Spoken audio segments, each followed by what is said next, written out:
This episode of the DJ Force X podcast is proudly sponsored by Fixed.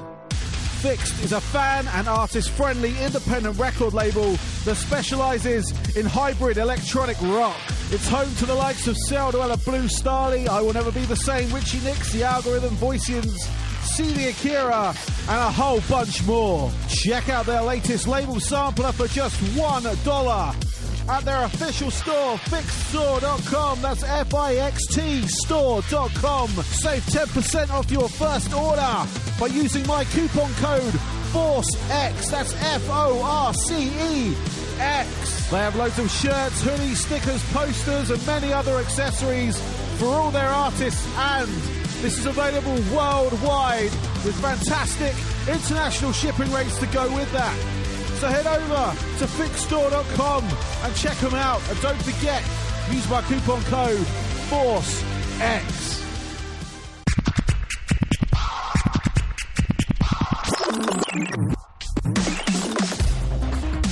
Hello and welcome to episode 30 of the DJ Force X podcast. On this I have my old friend Will Payne, formerly of Zero Cypher with me back in the early 2000s. Gone through a couple of bands since, and now he's got a band called Rhoda May, which is like an instrumental progressive rock band, which is pretty good.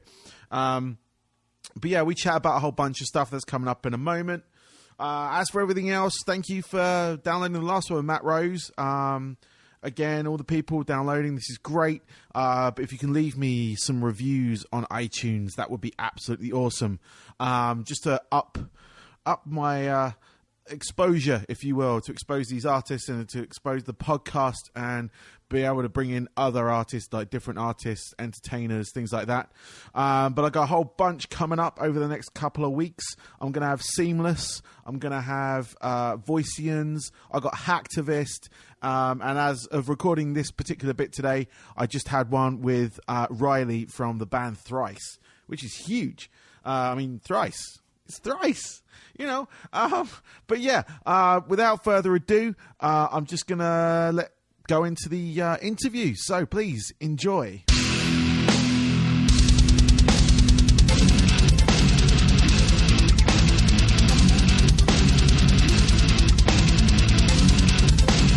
Welcome to this week's show. I have a very special guest on this episode. I have Will Payne of Rhoda May, a progressive rock band based out of Surrey in the UK. I've known Will for many, many years. We were in Zero Cypher together back in the late 90s, early 2000s. And yeah, we've gone from there, and we're here now, which is another sort of 15 years later. And we're here to talk about Rhoda May and other things. Yeah, so yeah, welcome to the show. Thank you for having me. Yeah, no worries, my pleasure. So we're going to talk a bit of music and some other stuff. So if you want to give, for the benefit of my listeners, if you want to give a bit of background on yourself. So I've been, Rhoda May's been going now for I think about 3 years. We started 3 years ago. Just for fun, really. As you mentioned previously, I was in a Zero Cypher with you. I used to play bass, and I've been in a few other bands since. But Rhoda May really was sort of formed out of just a wanting to play in a band again, really. And when we started it, it was not really intentional to become instrumental. We were actually writing songs with the view to recruit a singer, and we practiced at a rehearsal space near us in North Camp in England, called The Rooms, where there's lots of other bands and it's quite an active circuit. And we were just rehearsing without a singer, and a local promoter kept hearing us through the wall, and one day knocked on the door and said, "Do you guys want to play a show?" Which obviously then resulted in the whole, we're not ready to play a show, we don't have a singer. And he was like, "Well, I think you sound great, I think you should play a show." So we ended up supporting Censor for our first show, because they were coming to town, and we played with them, and the feedback was so positive after that about how don't get a singer, it will ruin the music and all that sort of stuff. So we kind of fell into it. Myself and the rest of the guys have never massively been into instrumental music, really. But I found myself, since we've been doing this sort of stuff, and obviously we've been sharing stages with other instrumental bands, I've got like really into it, bizarrely. So I'm into bands like And So I Watch You From Afar, and the obvious ones like Explosions in the Sky, and other bands like that, and just sort of really become really interested in instrumental music over the last couple of years as a result of it. Yeah, and that's pretty much what Rhoda May is. Cool. So you weren't tempted to take the reins of vocals yourself, being previously fronting other bands? Well, I thought about it, but I just can't. I think I've had enough of my own voice, to be fair. I know many have. And I just didn't really want to sing. I was really adamant that I was going to concentrate more on my guitar, and we'd find a singer. But then obviously, it just sort of turned into an instrumental project. I don't think we even had plans to play shows when we started. It was literally just very just for the love of it, really. Yeah, just to kind of keep that itch at bay, if you will. Yeah, maybe just to do maybe be more of a recording project. But we ended up like doing quite a lot of shows over the past 2 years. We're on a bit of a break at the moment because we're in the process of trying to write a new record, which we're about halfway through, and we've been promising to release something for about a year now, but we're taking our time. And life gets in the way and all that, but we'll be back in rehearsal rooms and stuff in March.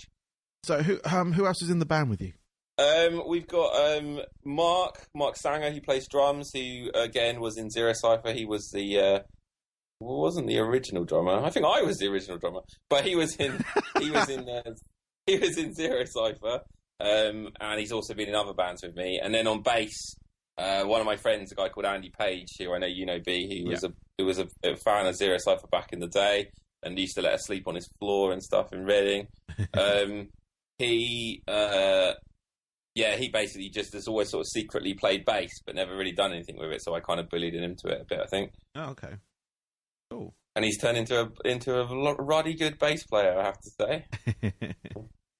So you've recorded is it a couple of EPs?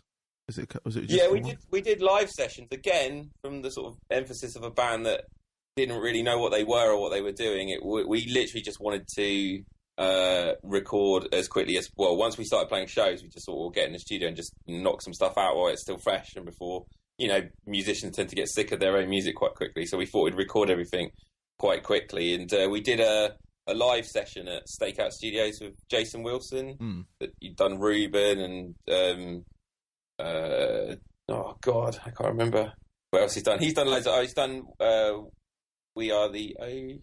We Are the Ocean, Dinosaur Pilot. That's it. Yeah. And lots of Fight Star actually as well, and some other bands like that. So we did a live session with him, and we took a little film crew into the studio with us, and we just recorded the whole record live. So was that recorded in the studio? Yeah, that was done at Stakeout. Oh, yeah, cool. It was quite a funky little looking video with all the the fairy lights and stuff like that. So yeah, that was it. We tried to make it look kind of like real cash and stuff. But yeah, we did all the live. We did the whole EP is completely live. It's not even really been edited very much, I don't think, at all. It was just. I think it took us like 2 hours to record that live session, but like a whole day of setting up and making sure the room sounded good. Cool. And then off the back of that, someone saw that a guy called James Kirk, not off the Enterprise. He saw that, and he really liked it, and he was setting up his own sort of home recording thing. So he offered, as a sort of to help his portfolio as well, offered to record another session for us, which became the second session we did. Yeah, which was the 589 live session, and then that basically became the Rhoda May Sessions EP that we released a couple of years ago. Cool. Is that still available? That's still available from iTunes and all the various digital outlets. We don't have I think we've got like 10 physical copies left of it now. We're pretty much out. But as I mentioned, we're in the process of writing a record at the moment. But I think with the focus these days more on internet and stuff, and because of the nature of what we do, I think we might maybe not do a record and maybe more end up doing more of an online, sort of like using YouTube. I think we might do lots of sessions as well, instead of like maybe slowly release it and then maybe do an actual physical release at the end of the year or something. Oh, that sounds good. But all just plans maybe that might not happen, but we'll see. Yeah. Yes. Yeah, we all know how this goes. So, So yeah, Yes, life. it is. Yeah. Excuse me. So yeah, I mean, looking at the EPs you have out, you haven't named the tracks as such. They're all numbers. What was Yes. the thing behind that?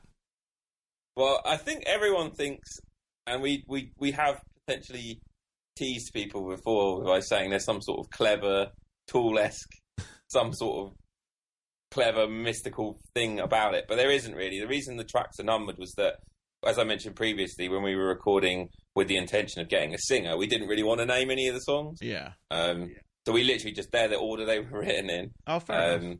So the number is the order they were written in. We have actually started naming songs now because it was starting to get super confusing, because once you've got past about 8 or 9 songs and you go to your fellow bandmates, play number 3, everyone goes, which one's number 3?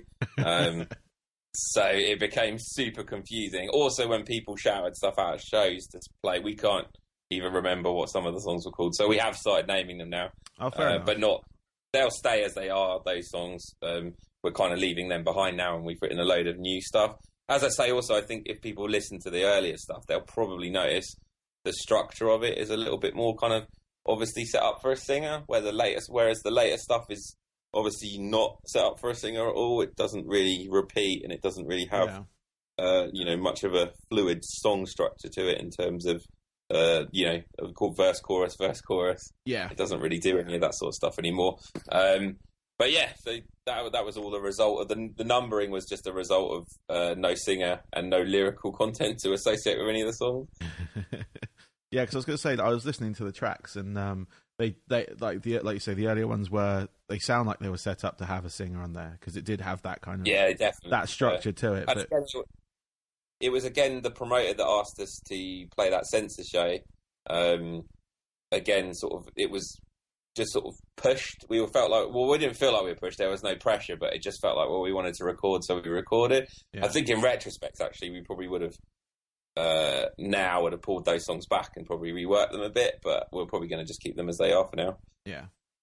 Cool. So you said, obviously, you guys are on a break at the moment, and you plan to record. You say you've got about half the record kind of done.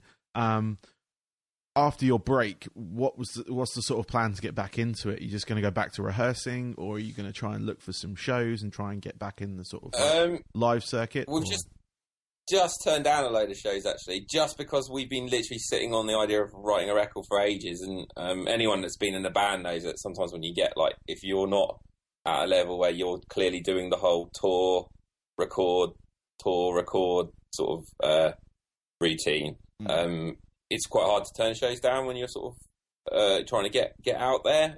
But we've been offered quite a lot of shows recently, and we kept just saying yes to shows, and we're quite... we like to be really well rehearsed when we play shows. I'm sure anyone that's seen us play probably can vouch for that, because people do mention that. But so if we are playing shows, we find it really hard to focus on actually writing and recording. So I think the plan is probably going forward for a little bit to hide away from shows and just try and get this record done. What influences you as a musician? What bands have influenced you? If you could pick, say, 3 artists that really mould your style. Well, my music tastes are always changing, like, all the time. I'm totally a sucker for going through phases and stuff. But I think of all time, probably in no specific order, like Tool / Perfect Circle, Deftones, Metallica. Those sorts of things have been the bands that sort of stuck with me since I was little. And more recently, as I mentioned, I'm getting more into a lot more instrumental stuff. I really, really love And So I Watch You From Afar and Brontide. And recently, actually, I'm really loving the Marmosettes. I don't know if you listen to much of those guys. Yeah. But I love all the guitar work on that record. And I think a lot of it seems like it might have been inspired from, I know the scene that you and I came out from, Beef, like the Rubens and those sorts of bands. Yeah. I can definitely sort of smell it all over it. But that album I have listened to loads this year. They're a great band. I only picked up on them actually after their Reading performance last year. And I just kind of downloaded the record after that from iTunes and just been like all over it really since then. Yeah. Just really like it. And then weirdly found out it was recorded by Larry from 100 Reasons. Oh, really? I didn't know that. Yeah. It's a small world, isn't that? It is. It's funny, like looking around and everything, and like because I'm going into this sort of like interview based thing and going back to some of these people that we used to like play with, tour with, like speak with, and seeing if they're still in music and things like that. And it's just crazy to see how like it's like the 6 degrees of Kevin Bacon, but within the music world. You can associate a lot of bands with these people you've met. Oh, definitely. So yeah, what bands, like if like right now someone approached you, so what band would you come out of hiatus for? They go, we want you to tour with us. Tour with? Yeah. I think the whole band would really love to go on tour with a band like Carnival or somewhere. Just because I think maybe people would be really interested in Army. I think we'd open well for Carnival. Yeah. Or like, as I say, Perfect Circle, if they did a tour again, that would be pretty cool. And $1 million for Christmas. Cool. So okay, so we've chatted about your band, and we're gonna chat about some Zero Cipher, if you don't mind. No, that's fine. Cool. All right, so because I got a few listeners that like I drop in here and there in conversations, like sort of name dropping that I was in a band. I was in a band with you, and we released an album together. Great secret. We don't like to talk about it. Sorry? It's a big secret. We don't like to talk about it. Yeah, I know. It seems like some big secret. But no, we released an album and a couple of like an EP and a demo. I just want to take you back to that point and just chat about some of that stuff. So yeah, man. Kind of generic. What was your fondest moment of that era? Well, with Zero Cipher, I think actually it was we played this place called Subterranea. Mm-hmm. I'm sure you remember it. Mm-hmm. I think it was part of Julie Weir from Visible Noises. I can't remember. Yeah, it was sort of it was not a festival, but like a weekend all ages. Yeah, once a month, all ages shows in London.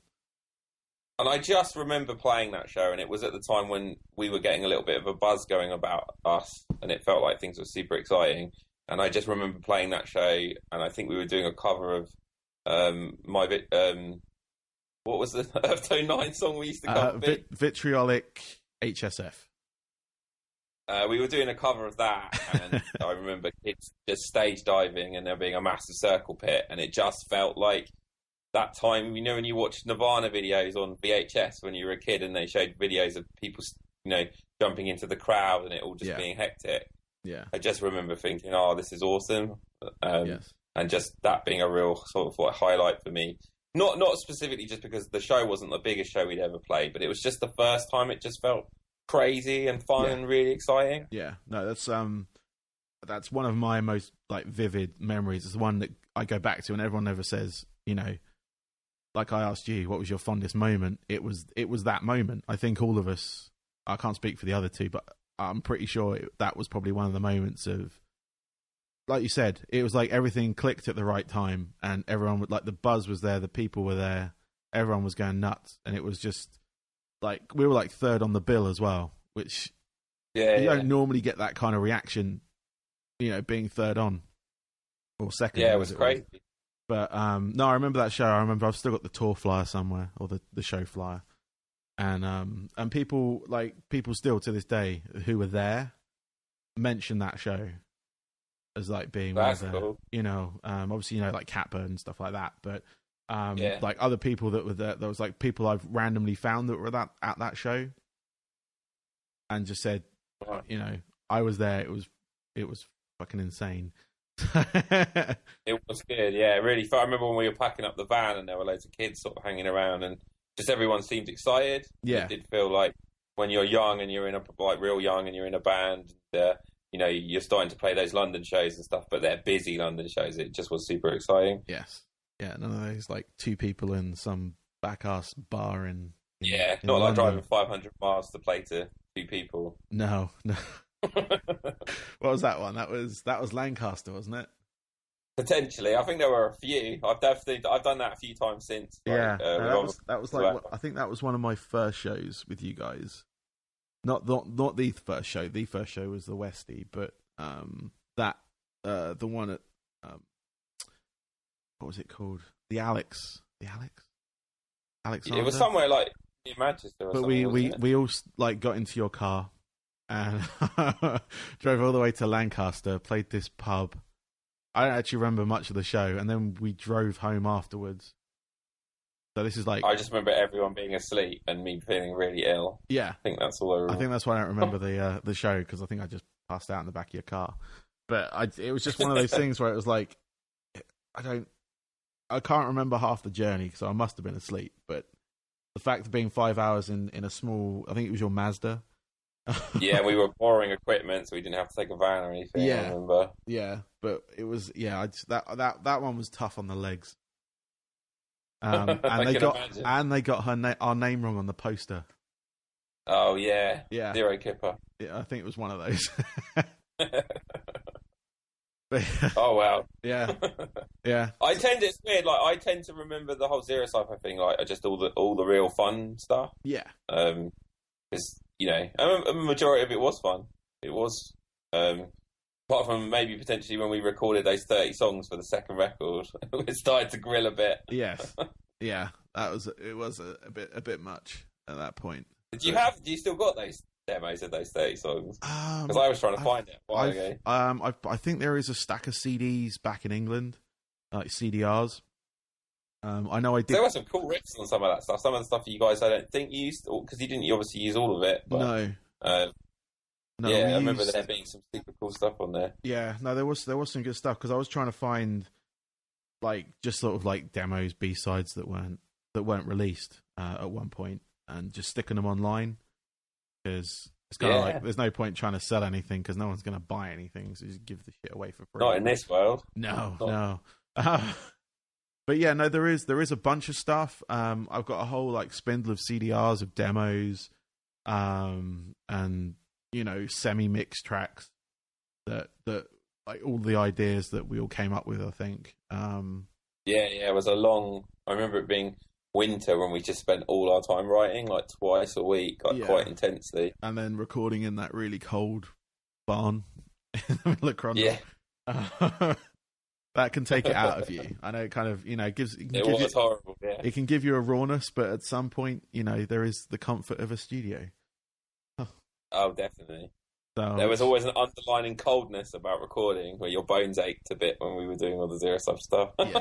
Yes, and then the mold on the walls and the and the smell. We probably all lived 10 years less than we probably were supposed to because of that room. Yes, yeah, we'll get some asbestos like poisoning or something at some point. At least we'll be able to pinpoint it to a certain era. So, but yeah, I think my sorry.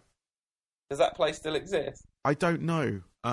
When we finally went our separate ways, I think I went there once to pick up my stuff, and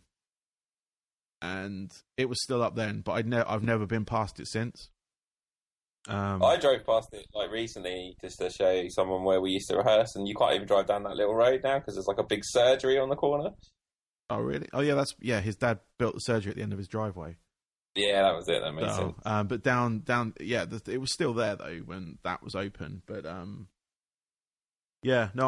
honestly haven't been back that way, so I don't know, because I left some stuff in there that I wanted to pick up at some point, but I never went back for it, so it's not important. But probably still there. It's probably still there, but it may have rusted away. It was my metal like jungle gym stand thing. Yeah. Yeah, it was that. Oh, you didn't take that? No, I didn't take that. Because it was when we had left it, it was all set up in the actual practice room, with a load of shit on top of it, like the mixing desk, PA, all that kind of stuff in there. I still own half of that PA. You can probably have it. It's probably got a nice whiff. You hit the bass on it, and it just fires out spores. I think only one of the channels worked. It had left and right channel, and only left channel worked or something. Mm-hmm. So yeah. So we're I don't know if anything is left in there, but if it is, it's probably rusted. So would have thought so. But my turntables, like when I opened this was a couple of years ago. I got them out before I moved to the States, and I got a waft of the practice room out of the box. Oh. So I was like, I just popped a couple of air fresheners in there.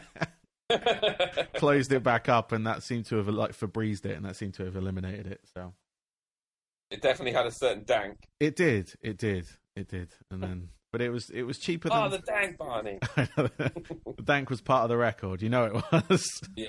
It should have got its own thank you bit on there. Definitely. But yeah, no, I'm looking at the albums now. Actually, I've got them in frames in front of me. Oh, cool, man. Yeah, I've got a little Zero Cipher frame thing with loads of photos and stuff. Yeah. Although, as I said, I'm moving house at the moment, so it's all packed down. But I've got I think I might have sent you a photo of it before, actually. Yeah, you did. Yeah. Because I found a bunch of photos which I stuck on the Zero Cipher Facebook page, mainly from around when we were playing together. But the one from our first London show at the Hope and Anchor. Oh, the Hope and Anchor. Yeah. There's a bunch of pictures from that, and then there's like Uxfest and all that kind of stuff. Which was another highlight, Uxfest, the first time we played Uxfest. Oh, Uxfest was amazing. This whole driving the wrong way on the M25 and then getting there late and then literally pretty much turning up and playing was pretty fun. Yeah. But, those are the best shows. You've got no time to sort of like get nervous about it. Yeah. I just remember my turntables getting crashed into, and then, I sort of went into the crowd. Yeah, that was awesome, actually. But it doesn't trump Subterranea. No, it doesn't. But it's definitely up there. Yeah. No, that show I remember just about like headbutting the wall and things like that. Which was I do remember us covering up a hole. You might not want to air this bit, just in case they've been looking for the person. But you stomped your foot through the floor of a stage at where was that place called? That was the Tunbridge Wells Forum. Tunbridge Wells Forum, yeah. And we just put a mat over it and left. Yeah, because I had the foot pedal with the sub bass like sonic boom. That was it. And I stomped on it, and it went through the stage. It broke the pedal as well. It actually bent the pedal, which is really odd because it's so small, but it actually had a little bow to it after that. But yeah, no, I remember that as well. That was that was one of the. That is actually literally a toilet venue. Because it was a public toilet before they turned it into a venue. Is that still a venue? I think so. I've seen it on a few bands like tour schedules. I don't know if it's used as much. I think I saw Wes Borland played there like a year ago with Queen Wong. Is it? That's his wife's band that he's in. I think so. Yeah. So obviously he's still going. I think that was a reality check. No, it's funny like looking at people's tour schedules now and thinking, "Fuck's that venue." The usual sort of tour support venues that have disappeared or they've changed their names. Oh yeah, that probably happens quite a lot. Yeah, but occasionally you do get the ones where we used to play. Like I don't know if it's still actually around anymore, but the White Horse in High Wycombe, that was one. Yeah, I do remember the White Horse though, mainly because it was a strip club in the middle of the day. Yeah, I just wonder if that's still a venue or not, because I know there's a couple of like High Wycombe venues, but I'm not sure actually. I am not sure. I don't get out enough anymore. No. Me neither. But, when I do, usually to some kind of cool show. So, it's all good. We've got Skin Dread coming through in April. Oh, they're actually playing in the States again? Yes, they're doing like 4 dates in Florida and with Soil. Oh, nice. And cool. It's going to be good. And then the same night. Nice, man. Exactly the same night, the venue directly opposite, 36 Crazy Fists are playing. So, are they back? I guess so. I guess so. That always there's some band you've never heard of. Yeah, but So I mean that's going to be cool as well because obviously we shared the stage at Subterranea with them, and subsequently other stages as well. But many of yes, many sort of wet afternoons in London, Birmingham, like playing to like 10 people. And then Benji marched people to the cash point. Yes, yeah, that was a fun one. That was Birmingham, wasn't it? That was that was Birmingham. Engine Rooms or whatever it was called. What was it? It was the place that burnt down, wasn't it? I think it might have been. Yeah, I did hear about that. Yeah, I can't remember the name of the venue. Was it Scruffy Murphy's? Something like that. Something along those lines. I swear it had engine in the title. It may have. I remember that show though. It was like up a few stories, and then he took the promoter to the cash point because he couldn't pay him. So, which is it's one of those stories that I'm hopefully going to be interviewing them as well, actually. So I might see if they remember that or not. But I'm sure Benji will. Probably done it before. Owed him money, so. But yeah, seeing them now, I mean, I look at the festival footage they're playing, and it's crazy. You're looking at these like. Oh yeah, festivals. but they really deserve it. They're a real tribute to a band that have literally just kept on going. Yeah, 'cause they're not like sitting on. I think maybe lots of people think that they make tons and tons of money out of it, but they make a survival wage out of it, and they do it for the love of it, really. Yeah. No, it's all good. It's just nice seeing it, because there are a lot of bands that go disappear, and these bands they just like you say, just kept going. Yeah, they are proper road dogs, aren't they? Yeah, they've got a good work ethic, I think. So I think they're slow to rise, so they'll be slow to fall. I think they'll be around for a long time. Yeah, and the new album's pretty cool. Yeah, good. I haven't given that as much time as I would normally, but I will be catching up on it when I get a moment. What are your like hobbies away from music? What do you do? Like I know at the moment you're moving house, but before, when you're sort of involving yourself in playing shows, writing music, what did you do to get away from it? What was your go-to? I tend to at the moment. I just because of the way it's so cold here in the UK, Barney. I tend to just play loads of computer games. I do spend a majority of my time working as well, because I run a few businesses. But when I have any downtime, it's normally just spent playing computer games. Cool. And trying to stay out of trouble, not get arrested. And you can't always do that playing video games. So you can't always. No. So I do love going travelling and stuff. Well, like not travelling so much, but sitting on beaches that are pretty. But short of that, it's just video games really, and working and band stuff. Oh. That's my life. You should come to Clearwater over here in Tampa. It's just I'm due a trip that way because, as you know, I've got family there, and everyone keeps telling me to come over. So as soon as I get a moment, possibly next year, I might just do that one. Come and seek salvage. Yeah, because Clearwater Beach has been named number 1 in the States. So, oh really? Yeah. So I think we've got 3 of the top 10 beaches around here. Oh, nice! I do love Florida. Got a lucky man. Come over and check it out. I will. Then go to Disney or go to Universal, Oh, I've done all that, and it's not as fun now. I won't be able to bring my granddad with me, so I have to queue for all the rides. When I was little, we did the whole Florida thing with all the theme parks, and because my grandfather's got walking sticks, although at the time he could actually move around quite well, but he still had walking sticks, so we got straight to the front of every queue. It was awesome. Yeah. That's cool. I don't know if I can live with the wait times anymore. No, they've kind of stopped doing that as well. So, where can people reach you? Where can they reach Rhoda May?